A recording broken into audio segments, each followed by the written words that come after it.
صفحے کے آخر سے لائن نمبر 5 سورۃ انعام کی آیت نمبر 135 اعوذ باللہ من الشیطان الرجیم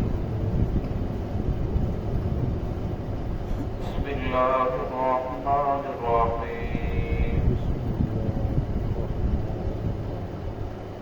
وجعلوا للہ مما ذرأ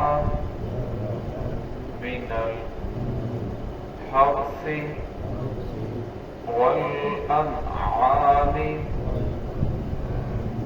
نصيبا فقالوا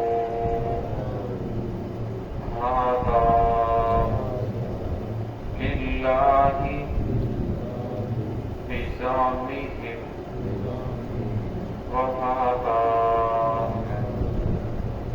لشركائنا فما كان لشركائهم فلا يصل إلى الله وما كان لله فهو يصل إلى شركائهم ساء ما يحكمون.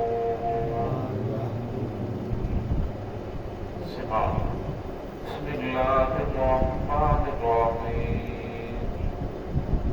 وجعلوا للہ مما ذرأ من الحرث والأنعام نصيبا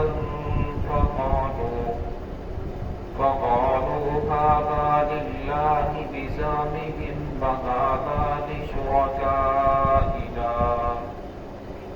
وما كان لشركائهم فلا يصل إلى الله وما كان لله فهو يصل إلى شركائهم ساء ما يحكمون. وجعلوا لله انہوں نے بنا لیا ہے اللہ رب العزت کے لیے مما ذرأ من الحرث والأنعام نصيبا وہ جو اللہ رب العزت نے انہیں کھیتی دی ہے چکائے دیے ہیں نصیبا اس میں سے حصہ مقرر کر رکھا ہے. فقالوا هذا للہ بزعمهم پر پھر وہ کہتے ہیں هذا للہ یہ اللہ رب العزت کے لیے ہے بزعمهم ان کے گمان کے مطابق وهذا لشركائنا اور یہ حصہ ہمارے شریکوں کے لیے ہے جو دوسرے معبود خدا ہیں ان کے لیے ہے. وما كان لشركائهم فلا يصل إلى الله بس وہ جو ان کے شریکوں کے لیے ہوتا فلا يصل اللہ بس نہیں ملنے دیتے اللہ رب العزت کے حصے کے ساتھ. وما كان للہ اور جو انہوں نے اللہ کے لیے مقرر کیا ہوتا فهو يصل إلى شركائهم اور اسے وہ ملا لیتے اپنے شریکوں کے ساتھ. ساء ما يحكمون برا ہے وہ کام جو وہ کر رہی ہے. اس آیت کے اندر اللہ رب العزت نے مشرکین کے مکہ کے ایک خصلت کو بیان فرمایا اور امت کو بیدار اور متنبہ فرمایا. فرمایا ان لوگوں نے اللہ رب العزت کے لیے معبود بنا رکھے تھے. ہم لوگ بعض مرتبہ یہ سمجھتے ہیں کہ جو مشرکین تھے یہ جو دوسرے کافر ہیں یہ اللہ رب العزت کو نہیں مانتے. اللہ رب العزت کو وہ بھی مانتے ہیں, اللہ کے وجود کے وہ بھی قائل ہیں. دنیا میں صرف ایک فرقہ ہے جسے دہریہ کہا جاتا ہے, ان کی تعداد بہت کم ہے جو اللہ رب العزت کے وجود کا انکار کرتے ہیں. وہ کہتے ہیں ایسا ہی سارا نظام چل رہا ہے. باقی جتنے بھی مشرکین ہیں, بدھ مت ہیں, سکھ ہیں, یہودی ہیں, عیسائی ہیں, جتنے بھی دنیا میں فرقے ہیں وہ سارے کے سارے اللہ رب العزت کے وجود کے قائل ہیں, لیکن اللہ رب العزت کی توحید کے قائل نہیں ہے. اللہ رب العزت کے ساتھ اوروں کو بھی معبود سمجھتے ہیں, اوروں کو بھی خدا مانتے ہیں اور کہتے ہیں اگر ان کو سجدہ نہ کیا تو ہمارا یہ نقصان ہو جائے گا. تو اس لیے فرمایا کہ اگر ان سے پوچھا جائے کہ خلق اللہ السماوات والارض، آسمان زمین کو کس نے پیدا کیا؟ وہ کہتے ہیں خلقہم، تو اللہ نے پیدا کیا۔ اور اس سے پوچھا جائے من خلقہم، ہمیں کس نے پیدا کیا؟ وہ کہتے ہیں خلقہم اللہ، ہمیں بھی اللہ رب العزت نے پیدا کیا۔ چاند سورج ستاروں کو کس نے پیدا کیا؟ قرآن پاک میں فرماتے ہیں خلقہم اللہ، آسمان سے پانچ کون برساتا ہے؟ کہتے ہیں خلقہم اللہ، یعنی اللہ رب العزت سب کا خالق ہے، کرنے والا سب کچھ اللہ رب العزت کی ذات ہے۔ تو ان لوگوں نے اپنے گمان کے مطابق جب وہ ان کی کھیتی آتی یا مویشی ہوتے ان میں سے حصہ مقرر کرتے، سب سے پہلے اللہ رب العزت کے حصہ نکالتے، پھر اس کے بعد جو ان کے جو خدا جن کو وہ معبود سمجھتے تھے ان کے لیے حصہ مقرر کرتے۔ جب ان کے لیے حصہ مقرر کرتے کبھی کھیتی کم ہو جاتی تو کہتے اللہ رب العزت تو غنی ہے، اللہ کو لہذا محتاج ہے، اللہ کو ضرورت نہیں ہے، تو وہ دانے کا ڈھیر جو غلہ ہوتا ہے اس کا ڈھیر بتوں کے سامنے لگا دیتے، یہ بت محتاج ہیں۔ ان کا نظریہ یہ تھا کہ بتوں کے سامنے جو رکھا جائے گا اس کی وجہ سے ہمیں دنیاوی فائدہ ہوگا، کاروبار کے اندر برکت آئے گی، اور اللہ رب العزت کو نام ہی دیا جائے تو کوئی بات نہیں، اللہ رب العزت کی خیر ہے۔ تو اللہ رب العزت یہاں فرمایا فلا یسر اللہ، یعنی اللہ رب العزت کے ڈھیری کے ساتھ وہ ملنے نہیں دیتے تھے، کہتے اللہ رب العزت تو غنی ہے، اللہ رب کی ضرورت نہیں ہے۔ وما کان اللہ فهو یسر شرکائہ، اور ہمیں جو اللہ رب العزت ہوتا اس کو اپنے بتوں کی ڈھیری کے ساتھ ملا لیتے، اگر کچھ دانوں تک مل جاتے تو فوراً اٹھاتے کہ اللہ کو تو اس کی ضرورت نہیں ہے، اور اگر بتوں کی ڈھیری کے ساتھ مل جاتے جن کو وہ خدا سمجھتے تھے تو کہتے کوئی بات نہیں۔ تو اللہ رب العزت یہ جو فیصلہ کر رہے ہیں یہ بہت برا ہے، جس کام کے اندر یہ لوگ ملوث ہیں یہ بہت بڑا گناہ ہے۔ اصل بات یہ ہے کہ جب کوئی عقیدے کے اندر کوئی چیز نیکی بن کر داخل ہو جائے، کوئی گناہ انسان اسے نیکی سمجھ کے کرنے لگ جائے تو فرمایا پھر وہ انسان کے لیے وبال کا ذریعہ بن جاتا ہے۔ انسان سے ہم لوگ گناہ ہوتا ہے، انسان گناہ گار ہے، گناہ ہو جاتا ہے، لیکن گناہ گار پر اللہ رب العزت کی رحمت برستی ہے۔ اللہ رب العزت گناہ گار سے بہت محبت کرتے ہیں، فرمایا وہ گناہ تو کرتا ہے لیکن دل کے اندر وہ سمجھتا ہے یہ گناہ ہے۔ فرمایا جب وہ انسان جس گناہ کو گناہ سمجھتا ہے اس سے کبھی توبہ کی توفیق ہو جاتی ہے، لیکن جس گناہ کو انسان نیکی سمجھ کے کرنا شروع کر دے پھر اس گناہ سے توبہ کی توفیق نہیں ہوتی، کیونکہ وہ تو سوال سمجھ کے کر رہا ہے۔ اب یہ جو بتوں کے سامنے ڈھیریاں لگا رہے ہیں یہ اس لیے لگا رہے ہیں کہ یہ ثواب سمجھ کے کر رہے ہیں، ورنہ اسی کو بدعت کہا جاتا ہے۔ ورنہ بدعت کا سب سے بڑا بوال یہ ہے کہ انسان کو اس سے توبہ کی توفیق نہیں ہوتی، وہ اسے نیکی سمجھ کے کر رہا ہوتا ہے۔ اب فرمایا جب اللہ رب کے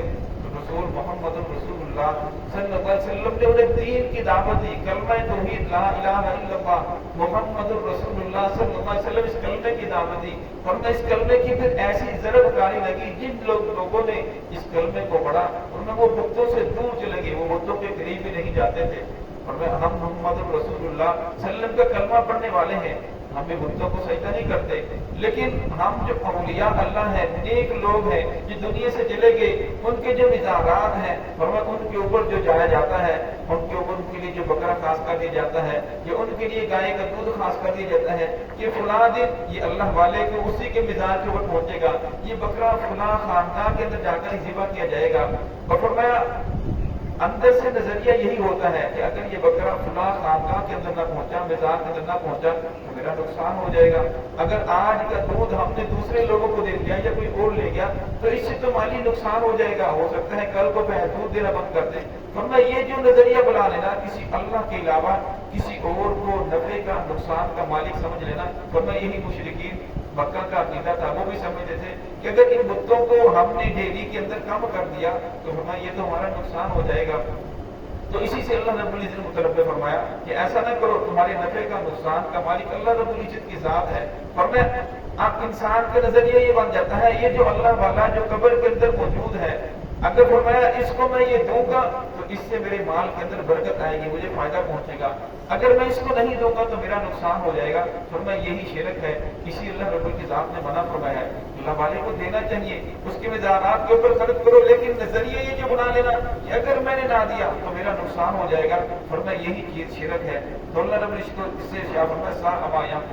میں برا ہے کہ جو لوگ فیصلہ کر رہے ہیں۔ تو اللہ رب العزت بار بار اپنے بندوں کو متنبع کرتے ہیں، بیدار کرتے ہیں کہ سیدھا راستہ وہی ہے۔ اسلام جو ہے بہت سیدھا اور سادہ دین ہے۔ حضرت عبداللہ بن عمر رضی اللہ عنہ سے کس نے سوال کیا کہ حضرت ہمیں قرآن پاک سے یہ سبق ملتا ہے کہ نماز خوف ہے، اگر خوف ہو تو کس طرح نماز پڑھنی ہے، لیکن حضر کے اندر جب آپ اپنے گھر کے اندر ہو تو پھر کس طرح نماز پڑھنی ہے؟ لیکن یہ جو سفر کی نماز ہے اس کا تذکرہ قرآن پاک سے نہیں ملتا، تو لہٰذا اس کی دلیل کیا ہے؟